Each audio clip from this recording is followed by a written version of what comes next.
Hello बच्चों, मैं साहिल sir स्वागत करता हूं आपका हमारे इस यूट्यूब चैनल के वीडियो में। इस वीडियो में हम करने वाले हैं क्लास 11th के पॉलिटिकल साइंस के 6 मार्क्स के उन मोस्ट इंपॉर्टेंट क्वेश्चन को जो तुम्हारे एग्जाम में पक्के हैं आने हैं।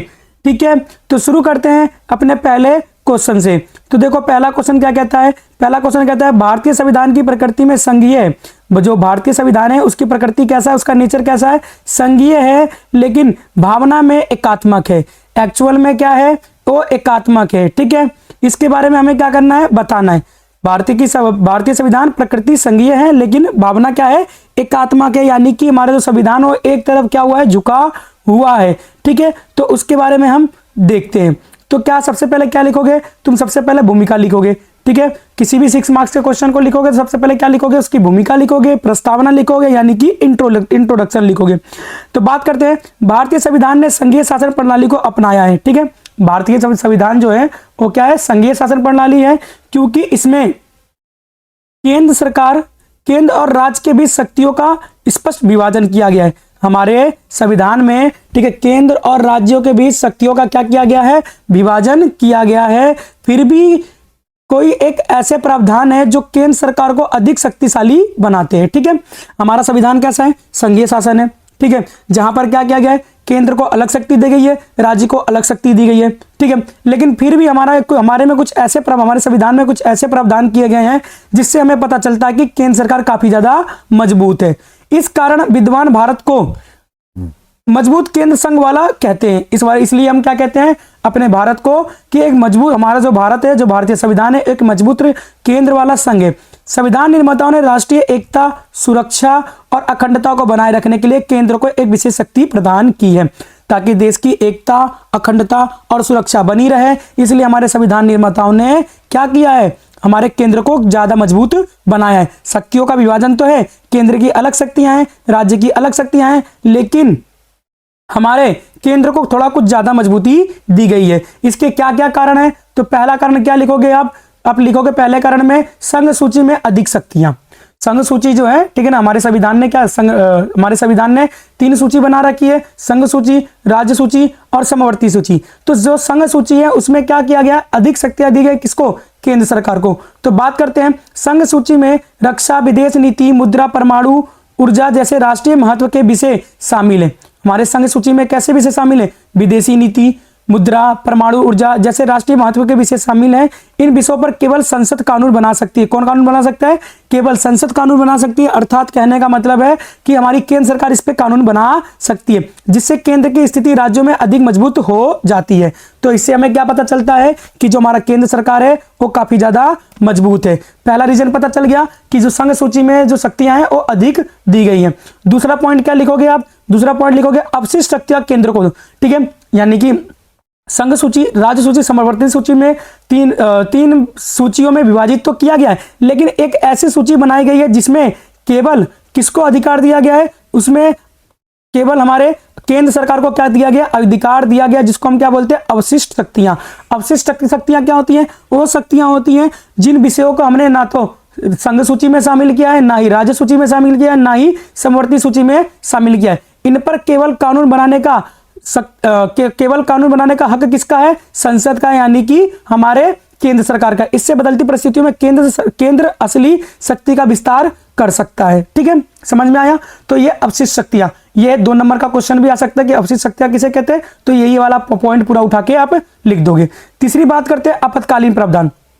हमारे संविधान में कुछ आपातकालीन प्रावधान किए गए हैं जिसमें केंद्र सरकार हमें मजबूत दिखती हुई दिखाई देती है। अनुच्छेद 352 के तहत राष्ट्रीय आपातकाल लागू होने पर राज्यों की अधिकांश शक्तियां केंद्र को मिल जाती है। जब किसी राज्य में 352 राष्ट्रपति शासन लग जाता है, ठीक है, 352 के तहत राष्ट्रपति जब शासन किसी राज्य में लग जाता है तो उस राज्य की जो भी शक्तियां होती है वो किसके पास चली जाती है, वो हमारी शक्तियां केंद्र सरकार के पास चली जाती है। इसे संघ स्थायी रूप से एकात्मक रूप ले लेता है। ठीक है, अगला बात करते हैं राज्यपाल की नियुक्ति। ठीक है, राज्यपाल की नियुक्ति कौन करता है, तो राज्यपाल की जो नियुक्ति होती है वो केंद्र सरकार के द्वारा की जाती है। कहां पर की जाती है, राज्यों में की जाती है। जैसे हमारे क्या कहते हैं, हमारे केंद्र में राष्ट्रपति होता है, ठीक है ना, उसी तरीके से राज्य में क्या होता है, राज्यपाल होता है। तो राज्यपाल की नियुक्ति राष्ट्रपति के द्वारा की जाती है। राज्यपाल की नियुक्ति कौन करता है, राष्ट्रपति करता है। राज्यपाल राज्यों में केंद्र के प्रतिनिधि के रूप में क्या करता है, कार्य करता है, जिसे हम एजेंट भी कहते हैं। राज्यपाल को हम केंद्र सरकार का क्या कहते हैं, एजेंट के भी नाम से जानते हैं। और विशेष परिस्थितियों में महत्वपूर्ण निर्णय ले सकता है, ठीक है। अगला पॉइंट क्या लिखोगे कि केंद्र सरकार हमारी मजबूत है, तो एकल नागरिकता। हमारे देश में हम सबको क्या मिली हुई है, एकल नागरिकता। हम सब क्या बोलते हैं, हम सब बोलते हैं हम सब केवल भारतीय हैं। हम सब क्या बोलते हैं, भारतीय हैं। राज्यों की अलग नागरिकता नहीं है, ठीक है। जिस राज्य में आप रहते हैं उस राज्य की कोई आपको नागरिकता नहीं है, आप केवल क्या हो, भारतीय हो, जिससे राष्ट्रीय एकता को बढ़ावा मिलता है। ये हमारे देश की एकता को बढ़ावा देता है, ठीक है। एकल नागरिकता क्या करता है, हमारे देश की एकता को बढ़ावा देता है और देश एक एकीकृत इकाई के रूप में कार्य करता है, ठीक है। अगला पॉइंट क्या लिखोगे आप कि केंद्र सरकार मजबूत है, तो आप लिखोगे अखिल भारतीय सेवाएं, यूपीएससी जिसको बोलते हैं, ठीक है ना। आईएएस आईपीएस जैसी सेवाएं केंद्र द्वारा नियंत्रित की जाती है। यानी कि आईएएस आईपीएस की जो भी सेवाएं होती है, जो भी परीक्षाएं होती हैं, वो किसके द्वारा कराई जाती है, वो हमारे केंद्र सरकार के द्वारा करवाई जाती है, ठीक है। जल्दी से कमेंट करके बताइए किसका किसका ड्रीम है आईएएस आईपीएस बनना, ठीक है। जिसका ड्रीम है आईएएस आईपीएस बनना कमेंट करें। ये अधिकारी राज्यों में कार्य करते हैं, ठीक है। नियुक्त इनका चयनित कौन करता है, इनका चयनित तो केंद्र सरकार करती है, लेकिन कार्य कहां पर करते हैं, राज्यों में करते हैं। लेकिन उनकी नियुक्ति और सेवा शर्तों केंद्र पर ही अधीन होती है, ठीक है। तो ये था आपका पहला क्वेश्चन। अब इसका निष्कर्ष भी लिखना है आपको, इसी तरीके से एग्जाम में प्रेजेंट करना है। पहले प्रस्तावना, फिर पॉइंट, फिर उसके बाद निष्कर्ष। इन सभी प्रावधानों से स्पष्ट होता है कि भारतीय संविधान संघीय ढांचे वाला है, लेकिन राष्ट्रीय एकता और स्थिरता सुनिश्चित करने के लिए केंद्र सरकार को क्या किया गया, विशेष शक्तियां दी गई हैं। इसलिए भारतीय संविधान को संघीय होते हुए भी एकात्मक भावना वाला कहा जाता है, ठीक है। समझ में आया, ये पहला क्वेश्चन था।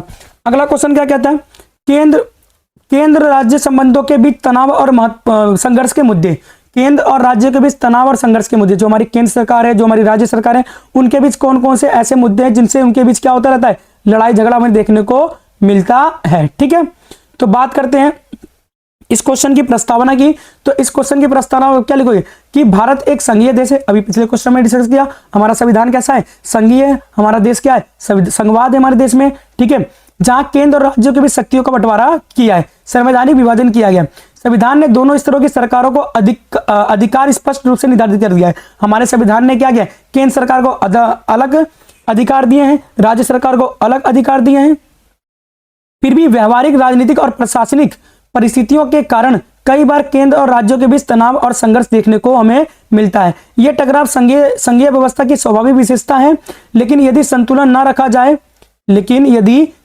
रखा जाए तो यह राजनीतिक स्थिरता के कारण भी बन सकते हैं। अगर केंद्र और राज्य सरकार की शक्तियों, जो भी उनके बीच द्वंद्व है, जो भी उनके बीच लड़ाइयां हैं, जो भी उनके बीच खटास है, उन खटासों को अगर हम ना ठीक करें तो हमारे देश में स्थिरता का कारण भी बन सकता है। पहला पॉइंट क्या है कि पहला पॉइंट ऐसा क्या है जिसके कारण केंद्र और राज्य सरकार के बीच में क्या होता है, विवाद देखने को हमें मिलता है। तो पहला पॉइंट क्या है, वित्तीय असंतुलन, ठीक है। क्या है, वित्तीय असंतुलन। तो वित्तीय असंतुलन में क्या लिखोगे कि केंद्र सरकार के पास अधिक कर लगाने और संग्रह करने की शक्ति है। वित्तीय असंतुलन में क्या लिखोगे कि जो टैक्स वगैरह है, टैक्स लगाने की ज्यादा शक्ति किसके पास है, हमारे केंद्र सरकार के पास है। जबकि विकास और कल्याणकारी योजनाएं को कार्यान्वयन राज्यों को करना पड़ता है, ठीक है।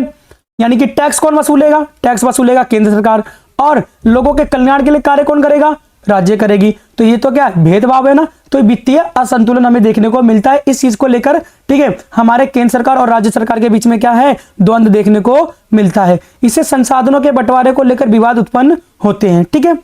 अगला जीएसटी और राजस्व विवाद। जीएसटी और राजस्व विवाद को लेकर वस्तु और सेवा कर जीएसटी लागू होने के बाद राज्यों की स्वतंत्रता कराधान शक्ति कम हुई है। पहले क्या था, जब जीएसटी लागू नहीं हुआ था, ठीक है ना, तो उस समय क्या होता था कि राज्य सरकार अलग टैक्स वसूलती थी, केंद्र सरकार अलग टैक्स वसूलती थी। लेकिन अब जीएसटी के आ जाने से क्या हो गया, सभी टैक्स एक ही हो गया। तो जो राज्य सरकार की जो कराधान जो स्वतंत्रता थी वो क्या कर ली गई है, कम कर दी गई। कई बार राज्यों ने केंद्र पर समय पर मुआवजा न देने का भी आरोप लगाया है। तो आप एक पॉइंट ये भी लिख सकते हो और कमेंट करके बताना मुझे कि ये जो जीएसटी वो कब लागू हुआ था हमारे देश में, ठीक है। जीएसटी कब लागू हुआ था और जीएसटी जैसी व्यवस्था को किस देश से लिया गया है।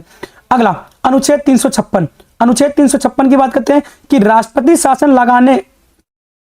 शासन लगाने की शक्ति का कभी कभी राजनीतिक कारणों से उपयोग होने से आरोप लगे हैं, ठीक है ना। जब केंद्र सरकार क्या करती है, राज्यों के ऊपर राष्ट्रपति शासन लगा देती है, तो राज्य सरकार क्या करती है, हमारे केंद्र सरकार के ऊपर आरोप लगाती है, जिससे राज्य और सरकारों के बीच में, राज्य और केंद्र सरकारों के बीच में खटास उत्पन्न होता है, द्वंद्व उत्पन्न देखने को हमें मिलते हैं। अगला, राज्यपाल की भूमिका बहुत ही ज्यादा महत्वपूर्ण है। ये बिंदु सबसे ज्यादा महत्वपूर्ण है कि राज्यपाल की भूमिका को लेकर हमारे केंद्र सरकार और राज्य सरकार के बीच में द्वंद्व देखने को हमें मिलता है। द्वंद्व मतलब खटास, लड़ाई झगड़ा देखने को हमें मिलता है। राज्यपाल की नियुक्ति केंद्र सरकार के द्वारा होती है। राज्यपाल की नियुक्ति कौन करता है, केंद्र सरकार करता है, ठीक है। सरकार का गठन बहुमत परीक्षण के समय उनकी भूमिका को लेकर कई बार विवाद उत्पन्न हुए। सरकार के गठन या बहुमत परीक्षण के समय राज्यपाल को लेकर, ठीक है, विवाद उत्पन्न हमें देखने को मिलते हैं। अगला पॉइंट क्या लिखोगे, भाषा नीति विवाद, भाषा को लेकर, ठीक है। हिंदी को बढ़ावा देने की नीति का दक्षिण भारत में के कुछ राज्यों ने विरोध किया है, ठीक है। हिंदी का बढ़ावा को लेकर हमारे दक्षिण भारत के, जैसे कि तमिलनाडु, कर्नाटक, ये जैसे जो इलाके हैं दक्षिण भारत के, इन राज्यों ने क्या किया है, इन राज्यों ने विरोध किया है किस चीज को लेकर, कि भाई हम हिंदी को नहीं मानेंगे, जिससे केंद्र और राज्यों के बीच में क्या है, मतभेद देखने को मिलता है। छठा पॉइंट क्या, अंतर्राज्यीय नदी जल विवाद। अंतर्राज्यीय नदी जल विवाद, तो नदियों के जल बंटवारे को लेकर राज्यों के बीच विवाद उत्पन्न होते हैं, जिनमें केंद्र सरकार को हस्तक्षेप करना पड़ता है, जिससे राजनीतिक तनाव बढ़ सकता है, ठीक है ना, नदी जल बंटवारे को लेकर। तो कमेंट करके बताना कि कौन से ऐसे राज्य हैं, कौन सा ऐसा राज्य है, ठीक है ना, कौन सा ऐसा राज्य है, ठीक है, जिसके बीच, ठीक है, नदी जल बंटवारे को लेकर विवाद उत्पन्न हुए हैं। इस पॉइंट को आप ऐड भी कर सकते हो उसके अंदर, ठीक है।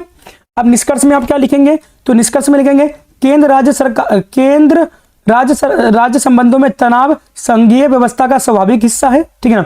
जहां पर भी दो चीजें होंगी, जाहिर सी बात है वहां पर क्या उत्पन्न होगा, तनाव हमें देखने को मिलेगा, ठीक है। परंतु सहकारी संवाद और संवैधानिक मर्यादाओं का पालन करके इन संघर्षों को संतुलित किया जा सकता है। मजबूत लोकतंत्र के लिए दोनों स्तरों की सरकारों को समन्वय आवश्यक है। दोनों के बीच में कोऑर्डिनेशन बनाना क्या है, बहुत जरूरी है। कोऑर्डिनेशन नहीं बनेगा तो हमारे राज्य में क्या होगा, हमारे देश के अंदर अस्थिरता पैदा होगी।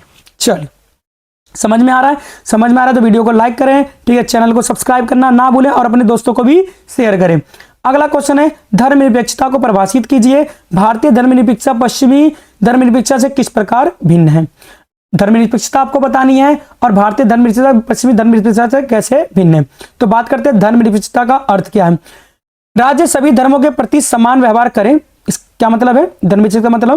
धर्मनिरपेक्षता का मतलब होता है कि राज्य क्या करे, सभी धर्मों को समान माने, किसी भी एक धर्म को विशेष संरक्षण ना दे या आधिकारिक दर्जा ना दे, ठीक है, सभी को समान माने। भारतीय संविधान ने धर्मनिरपेक्षता को एक मूल मूल्य के रूप में स्वीकार किया है, ठीक है।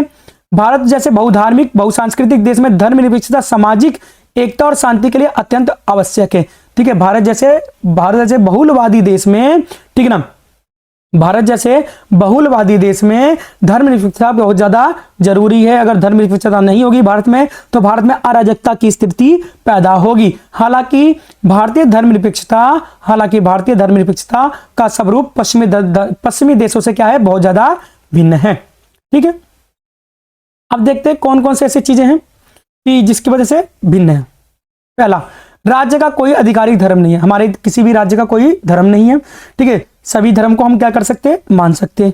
भारत में राज्य किसी एक धर्म को अपना धर्म घोषित नहीं कर सकता है। सभी धर्मों को समान दर्जा दिया जाता है, जिससे नागरिकों के बीच क्या होते हैं, धार्मिक समानता बनी रहती है, ठीक है। ये हमारा भारतीय धर्मनिरपेक्षता है कि भारतीय धर्मनिरपेक्षता क्या कहता है, सभी धर्म समान है, ठीक है ना। हम किसी भी एक धर्म को ज्यादा आधिकारिक दर्जा नहीं देंगे। अगला, सभी धर्मों के प्रति सम्मान, ठीक है। सभी धर्मों के प्रति क्या है, हमारा संविधान क्या करता है, सम्मान प्रकट करता है। भारतीय धर्मनिरपेक्षता केवल अलगाव नहीं बल्कि सर्वधर्म समभाव पर आधारित है। सर्वधर्म समभाव बहुत इंपॉर्टेंट पॉइंट है, इसको नोट डाउन कर लेना, ठीक है। इसको अगर अपने क्वेश्चन में ऐड किया तो मार्क्स तो आपके पक्के हैं।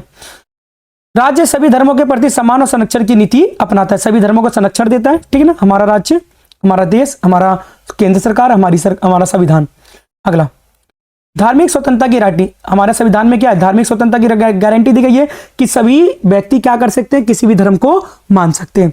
संविधान नागरिकों को अपने धर्म का पालन प्रचार प्रसार करने की स्वतंत्रता देता है जब तक यह वह सार्वजनिक व्यवस्था के विरुद्ध ना हो जाए। ठीक है, जब तक किसी दूसरे को खतरा ना पहुंचाए तब तक, ठीक है, हमारा धर्म, हमारा राज्य क्या करेगा, हस्तक्षेप नहीं करेगा।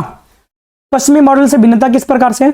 पश्चिमी देशों जैसे यूनाइटेड स्टेट में राज्य और धर्म के बीच पूर्ण अलगाव होता है। ठीक है, राज्य और धर्म के बीच में क्या है, पूर्ण अलगाव है, बिल्कुल तरह से अलगाव है। ठीक है, राज्य धार्मिक मामले में हस्तक्षेप नहीं करता है। राज्य किसी भी, जो पश्चिमी देश है, क्या है, जो पश्चिमी देश है उसमें राज्य किसी प्रकार का हस्तक्षेप नहीं कर सकता है। ठीक है ना, लेकिन हमारे देश में क्या है, कभी कभी हमारे राज्य को क्या करना पड़ता है, हस्तक्षेप करता है। लेकिन यूनाइटेड स्टेट जैसे राज्यों में, अमेरिका जैसे राज्यों में अगर धर्म में भी कुछ भी विवाद उत्पन्न होता है, किसी के धर्म को, ठीक है, नष्ट किया जाता है, तो वहां पर राज्य कुछ नहीं करेगा उस धर्म को बचाने के लिए। ठीक है, लेकिन भारत में ऐसा कुछ भी नहीं है। भारत में अगर ऐसा लगता है कि किसी धर्म को खतरा है तो राज्य क्या करेगा, हस्तक्षेप कर सकता है, यानी कि जरूरत पड़ने पर ही राज्य हस्तक्षेप करेगा, ऐसे नहीं कर सकता है। सकारात्मक, अगला पॉइंट, सकारात्मक हस्तक्षेप की नीति। हमारे संविधान में सकारात्मक हस्तक्षेप की नीति का प्रावधान किया गया है। भारत में राज्य सामाजिक सुधार के लिए धर्म में हस्तक्षेप कर सकती है। अगर मान लीजिए किसी धर्म में कुरीतियां हैं, कुछ गलत चीजें हैं, तो उसको सुधारने के लिए, ठीक है, क्या कर सकती है, राज्य हस्तक्षेप करते हैं। जैसे कि हिंदू धर्म में सती प्रथा था और स्पर्शता, इन सब का क्या कर दिया गया, उन्मूलन, क्योंकि ये सारी चीजें खराब चीजें थी हमारे धर्म में। ठीक है, हिंदू धर्म में क्या थी, ये सारी चीजें खराब थी, इस वजह से राज्य ने क्या किया, हस्तक्षेप किया। लेकिन पश्चिमी मॉडल में किसी प्रकार का हस्तक्षेप नहीं किया जाता है, चाहे किसी के धर्म के साथ कैसा भी क्यों ना हो, कैसा बर्ताव क्यों ना हो, किसी के धर्म को नष्ट किया जाए, किसी धर्म को, ठीक है, दबाया जाए, कुचला जाए, कुछ भी किया जाए, राज्य को कोई मतलब ही नहीं है। लेकिन ऐसा हमारे देश में नहीं है। हमारे देश में यह है कि राज्य क्या करेगी, जरूरत पड़ने पर हस्तक्षेप कर सकती है। ठीक है, लेकिन राज्य और धर्म दोनों हमारे देश में अलग हैं। अगला, विविधता में एकता का सिद्धांत। हमारे देश में क्या है, विविधता में एकता का सिद्धांत है। भारतीय धर्मनिरपेक्षता विभिन्न धर्मों के शांतिपूर्ण सह अस्तित्व और सामाजिक सद्भाव को बढ़ावा देती है। ठीक है ना, हमारा जो धर्मनिरपेक्षता है वो क्या करता है, विविधता में एकता का सिद्धांत है। भारतीय धर्मनिरपेक्षता विभिन्न धर्मों के शांतिपूर्ण सह अस्तित्व और सामाजिक सद्भाव को क्या करती है, बढ़ावा देती है। अगला बात करते हैं इसके निष्कर्ष में क्या लिखोगे आप, कि इस प्रकार भारतीय धर्मनिरपेक्षता केवल धर्म और राज्य के पृथक्करण तक सीमित नहीं है, बल्कि यह समान सम्मान, सामाजिक सुधार और विविधता में एकता के सिद्धांत पर आधारित है। इसकी विशेषता है कि जो इसे पश्चिमी मॉडल से क्या करती है, अलग करती है। ठीक है, समझ में आ गया। हमारा जो धर्मनिरपेक्षता मॉडल है, भारतीय धर्मनिरपेक्षता मॉडल है, और पश्चिमी मॉडल से किस प्रकार से अलग है। ठीक है, ये सारे के सारे पॉइंट को आप एड ऑन कर सकते हैं। ठीक है, क्वेश्चन नंबर 4 क्या कह रहा है, देखो कि भारतीय संविधान में धर्मनिरपेक्षता को किस प्रकार स्थापित किया गया। हमारे भारतीय संविधान में धर्मनिरपेक्षता किस प्रकार से स्थापित की गई है, वही क्वेश्चन है, उसी तरीके से क्वेश्चन है। ठीक है, बस थोड़ा सा घुमा के बोला है कि भारतीय संविधान ने धर्मनिरपेक्षता को एकल मूल संवैधानिक मूल के रूप में स्वीकार किया है। भारत एक बहुधार्मिक देश है जहां विभिन्न धर्मों के लोग साथ रहते हैं। ठीक है, ये समझ में आया कि जो हमारा संविधान है उसने धर्मनिरपेक्षता को मूल संवैधानिक दर्जा दिया है। ठीक है, हमारा देश कैसा है, बहुधार्मिक है, जहां पे बहुत सारे लोग रहते हैं। ऐसी स्थिति में धार्मिक स्वतंत्रता, समानता और राज्य की निष्पक्षता अत्यंत आवश्यक है। संविधान निर्माताओं ने विभिन्न अनुच्छेदों और प्रावधानों के माध्यम से यह सुनिश्चित किया है कि राज्य किसी भी धर्म का पक्ष न ले और सभी नागरिकों को समान अधिकार प्राप्त करे। मोटे मोटे तौर पे सिंपल यही कह रहा है कि हमारे संविधान ने क्या किया है, हमारे धर्मनिरपेक्षता को मूल संवैधानिक दर्जा दिया है। ठीक है, और इसमें यह कहा गया है कि जो राज्य है वो किसी प्रकार के किसी भी धर्म का पक्ष ना ले। बात करते हैं हमारे संविधान में कहां पर है ये, तो हमारा जो संविधान है उसमें प्रस्तावना में पंथ निरपेक्ष शब्द का प्रयोग किया गया है। ठीक है, पंथ निरपेक्ष का मतलब भी क्या होता है, धर्मनिरपेक्ष। 1976 42वें संविधान संशोधन द्वारा प्रस्तावना में पंथ निरपेक्ष शब्द को जोड़ा गया।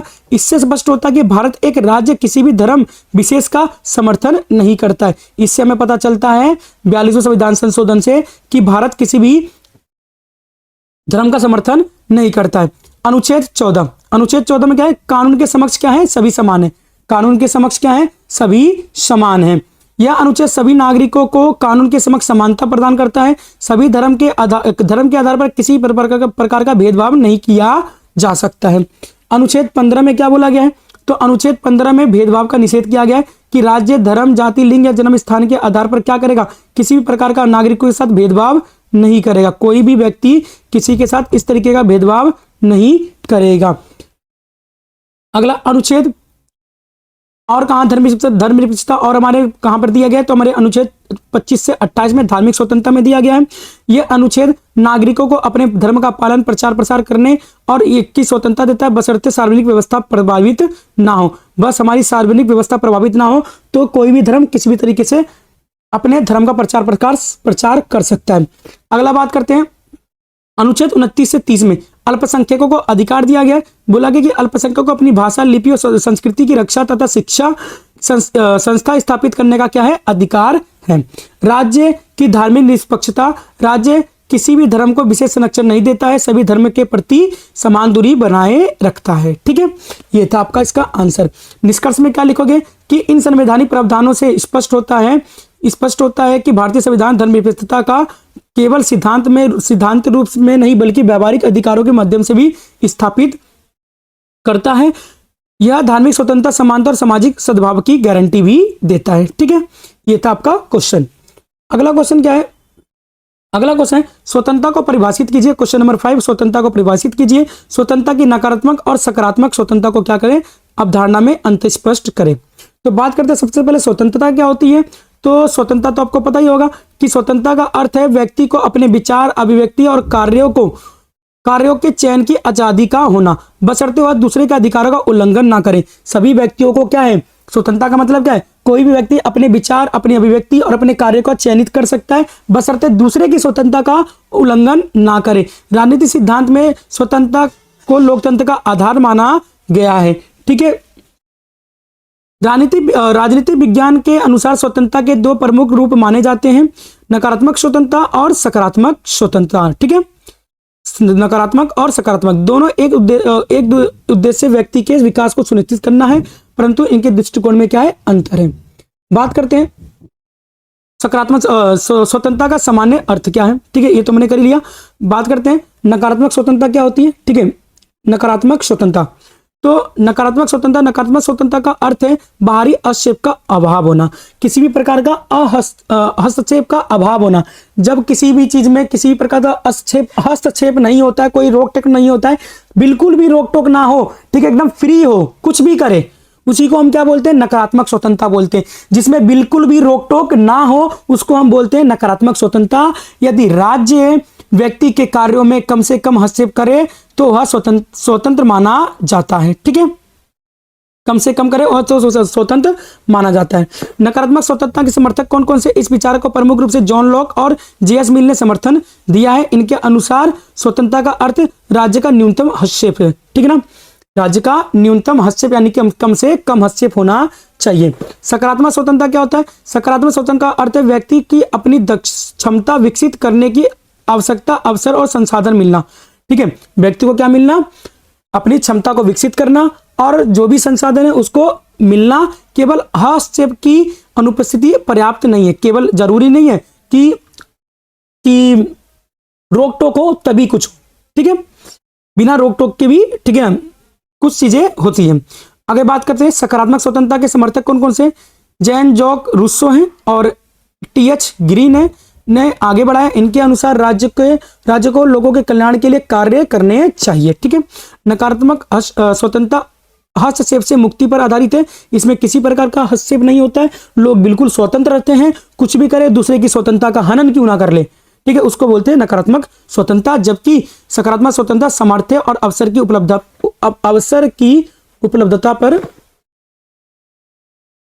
उपलब्धता पर बल देता है। ठीक है, ये था आपका। ठीक है, नकारात्मक स्वतंत्रता और सकारात्मक स्वतंत्रता समझ में आ गया होगा। चलिए आगे बात करते हैं निष्कर्ष में। इस प्रकार स्वतंत्रता लोकतंत्र की आधारशिला है। नकारात्मक स्वतंत्रता व्यक्ति को नियंत्रण से मुक्ति करती है, जबकि सकारात्मक स्वतंत्रता से उसे विकास के अवसर प्रदान करती है। दोनों मिलकर एक संतुलित और न्यायपूर्ण समाज के स्थापना में सहायता करते हैं। क्वेश्चन नंबर 6 की बात करते हैं। जेएस मिल द्वारा दिए गए हानि सिद्धांत के संबंध में स्वतंत्रता पर हानिकारक बाधाओं के मानदंडों का वर्णन कीजिए। जेएस मिल ने जो हानि का सिद्धांत दिया अपना, और स्वतंत्रता पर जो हानिकारक बाधाएं हैं, ठीक है ना, जो ठीक है हार्मफुल, ठीक है रिस्ट्रिक्शन है, उसके कौन कौन से मानदंड है, इसके बारे में आपको बताना है। तो बात करते हैं स्वतंत्रता के प्रश्न पर जेएस मिल का हानि का सिद्धांत अत्यंत महत्वपूर्ण माना जाता है। उन्होंने अपनी प्रसिद्ध पुस्तक ऑन लिबर्टी में यह स्पष्ट किया कि व्यक्ति की स्वतंत्रता पर केवल तभी प्रतिबंध लगाया जा सकता है जब उसके कार्यों से दूसरे को हानि पहुंचे। ये बोलते हैं जेएस मिल अपनी हानि के सिद्धांत में, किसी की स्वतंत्रता पर तभी प्रतिबंध लगाया जाए जब वो व्यक्ति क्या करे, दूसरे की स्वतंत्रता को क्या करे, नुकसान करे, तब उसकी स्वतंत्रता पर क्या कर दिया जाए, प्रतिबंध लगा दिया जाए। मिल के अनुसार समाज या राज्य को व्यक्ति की निजी स्वतंत्रता में अनावश्यक हस्तक्षेप नहीं करना चाहिए। राज्य को किसी भी व्यक्ति के निजी स्वतंत्रता में अनावश्यक हस्तक्षेप नहीं करना चाहिए। हस्तक्षेप राज्य तभी करे जब वो व्यक्ति क्या करे, दूसरे की स्वतंत्रता को हनन कर रहा है। क्या है इनकी हानि से, दूसरे को हानि पहुंचाने पर ही प्रतिबंध लगाना, ठीक है, वो मैंने आपको बताया। स्वयं से संबंधित कार्यों में स्वतंत्रता, यानी कि अगर कोई कार्य ऐसा है जो मेरे से संबंधित है, जो आपसे संबंधित है, उसमें स्वतंत्रता होनी चाहिए, ठीक है, उसमें क्या होनी चाहिए, स्वतंत्रता होनी चाहिए, ठीक है। सामाजिक व्यवस्था की सुरक्षा, क्या चीज, सामाजिक व्यवस्था की क्या होनी चाहिए, सुरक्षा। यदि किसी कार्य से सार्वजनिक शांति, नैतिकता या व्यवस्था को खतरा है तो राज्य क्या कर सकता है, प्रतिबंध लगा सकता है। अगर समाज को किसी की स्वतंत्रता से खतरा हो रहा है तो राज्य क्या कर सकता है, उस व्यक्ति की स्वतंत्रता पे क्या लगा सकता है, प्रतिबंध लगा सकता है। अभिव्यक्ति की स्वतंत्रता का समर्थन, जेएस मिल जो है वो किसकी स्वतंत्रता का समर्थन करते हैं, अभिव्यक्ति की। मिल ने विचार और अभिव्यक्ति की स्वतंत्रता का समर्थन किया है। उनका मानना था कि विचारों के मुक्त आदान प्रदान से सत्य की खोज संभव है। जब लोग क्या करेंगे, अपने विचारों का आदान प्रदान करेंगे, आप अपनी बातें मुझसे बोलेंगे, मैं अपनी बातें तुमसे बोलूंगा, तो इससे क्या होगा, सत्य की खोज होगी। बहुमत की तानाशाही का विरोध, इन्होंने बोला कि मिल ने चेतावनी दी कि केवल बहुमत की इच्छा के आधार पर ही भी व्यक्ति की स्वतंत्रता नहीं छीनी जानी चाहिए। मान लीजिए कोई चीज बहुमत में है और कोई अल्पसंख्यक में, तो ऐसा ना हो कि भाई बहुमत वाले के कहने पे आप क्या कर ले, दूसरे की स्वतंत्रता को छीन ले। स्वतंत्रता और जिम्मेदारी का संबंध, ये क्या कहते हैं कि मिल के अनुसार स्वतंत्रता के साथ जिम्मेदारी भी जुड़ी है। व्यक्ति को अपने कार्यों के परिणामों की जिम्मेदारी स्वीकार करनी चाहिए। उसके कार्य, जो भी व्यक्ति क्या कर रहा है, कार्य कर रहा है, मान लीजिए कोई व्यक्ति क्या कर रहा है, कुछ गलत कृत्य कर रहा है, ठीक है, और उसके परिणाम क्या हो रहे हैं, नकारात्मक परिणाम हो रहे हैं, तो उस व्यक्ति को उसको स्वीकार करना चाहिए कि उसके वजह से क्या हुए, नकारात्मक परिणाम हुए हैं। इस प्रकार हानि सिद्धांत स्वतंत्रता और सामाजिक नियंत्रण के बीच संतुलन स्थापित करता है। मिल ने स्पष्ट किया है कि स्वतंत्रता लोकतंत्र का आधार है, लेकिन तभी तक सुरक्षित है जब तक दूसरे की हानि नहीं पहुंचती है। स्वतंत्रता होनी चाहिए, लेकिन स्वतंत्रता तब तक होनी चाहिए जब तक दूसरे को हानि ना पहुंचे। जैसे ही दूसरे को हानि पहुंच रही है, आप क्या कर लीजिए, उसकी स्वतंत्रता का छीन लीजिए, क्योंकि उससे दूसरे की तो हानि पहुंच रही है ना। इसे बोलते हैं हानि का सिद्धांत। अगला क्वेश्चन है क्वेश्चन नंबर 7, भारत के प्रधानमंत्री को वास्तविक कार्यपालिका का प्रमुख क्यों कहा जाता है, ठीक है। प्रधानमंत्री की भूमिका और शक्तियों का वर्णन कीजिए।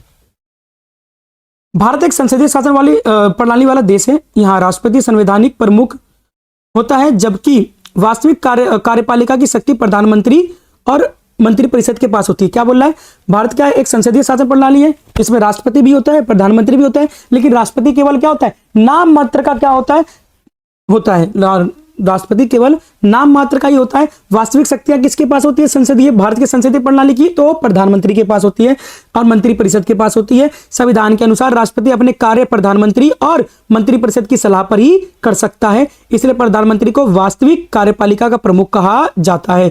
वह सरकार की नीतियां, निर्णयों और प्रशासनिक कार्यों का मुख्य संचालन होता है, ठीक है।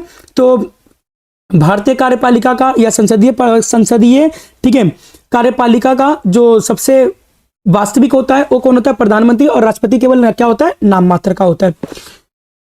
मंत्रिपरिषद का नेता प्रधानमंत्री कौन होता है, मंत्रिपरिषद का नेता प्रधानमंत्री मंत्रिपरिषद का गठन करता है और मंत्रियों के विभागों का वितरण भी करता है, ठीक है। और मंत्रिपरिषद का अध्यक्ष होता है और बैठकों की अध्यक्षता भी करता है। ये उसकी शक्ति हो गई।